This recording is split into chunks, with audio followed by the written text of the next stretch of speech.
السلام عليكم ورحمة الله وبركاته أحبابي وأصحابي في كل مكان، يا رب يكونوا بخير. النهاردة معانا قصة حقيقية، أحداثها كلها حقيقية، يا رب تعجبكم. هي عن الجن العاشق والأضرار اللي بيسببها الجن العاشق. ما تيجي نسمع القصة كده ونحكم بنفسنا. الجن خلق من خلق الله، والجن بيسكن الأرض في عالم موازي لعالم البشرية، وهم زينا بالظبط، بياكلوا ويشربوا وبيتجوزوا ويخلفوا، لكن محدش بيقدر يشوفهم. والحقيقة دي بالذات هي اللي بتخلي بعض البشر مش بيصدقوا ولا بيعتقدوا في الحاجات دي. وربنا سبحانه وتعالى خلق الجن للعبادة زي البشر بالظبط، لأنهم زي البشر هيتحاسبوا يوم القيامة، وكل جن بشيلته. بطلة قصتنا النهاردة اللي عاشت أحداثها بتقول: كنت في مقتبل حياتي، وإن المفروض إنها حياة سعيدة، لكن للأسف مليانة أحزان من اللي بيحصل لها على إيده. في البداية كانت بتحس بإن في حد بيقرب منها بيحضنها، وخصوصا لما بتكون زعلانة. ولكن مع مرور الوقت اتطور معاها الموضوع، كانت بتحس بحد عايز يعمل معاها علاقة كاملة. بالرغم من صغر سنها، إلا إنها كانت مستوعبة الموضوع لحد كبير. ولما قررت في يوم من الأيام تقول لأمها، ما صدقتهاش وقالت لها كل دي أوهام مش أكتر من كده. وكل ليلة البنت كانت بتقوم من نومها عشان تلاقي جسمها كله مكسر وبيوجعها جدا، كأنها مضروبة علقة من الآخر. حاولت تبعد عن المشاعر والأحاسيس دي بقراءة القرآن والصلاة على النبي صلى الله عليه وسلم، بالرغم من تقلها على لسانها.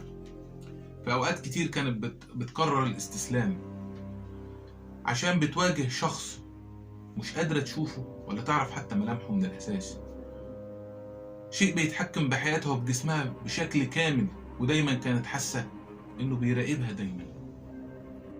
وفي يوم من الأيام صحيت أختها عشان تشرب، وهي ماشية في الطرقة قالت تطمن عليها، راحت بصت عليها من قرم الباب عشان ما تزعجهاش.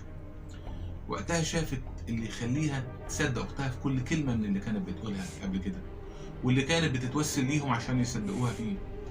شافت شخص ضخم واسود شعره مغطي كل جسمه، قاعد وماسك ايد اختها وبيتلذذ بالنظر ليها.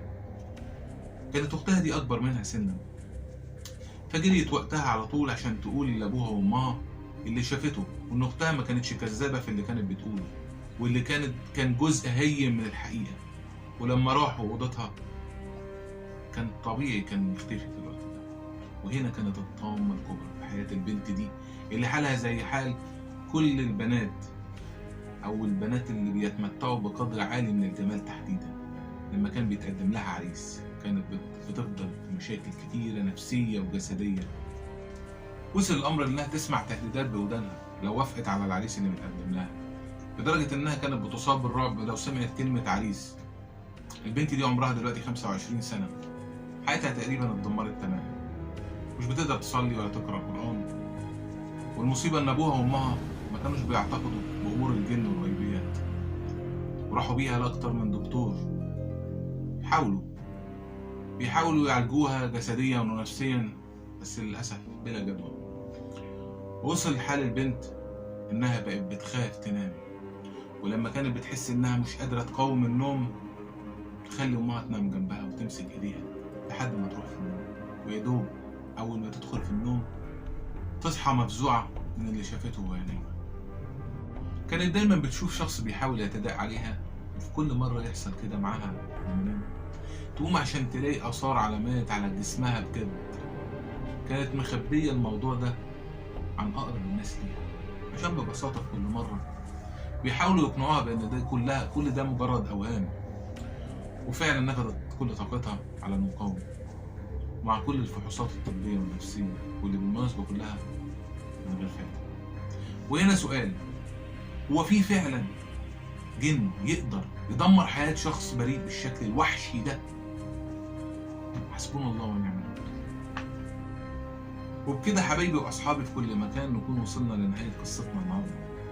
قصتنا اللي بجد بطلتها النهارده انا بشخص تعاطفت معاها بصراحه، لان اللي بيحصل من الجن العاشق ده مصيبه كبيره جدا، محدش يقدر يحس بيها او يقدرها الا اللي عاش فيها وجربها، او عاش التجربه مع حد جربها.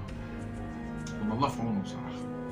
العبره والعظه في القصه النهارده ان احنا طول ما احنا بعيد عن ربنا هنفضل في المشاكل دي واكتر من كده كمان.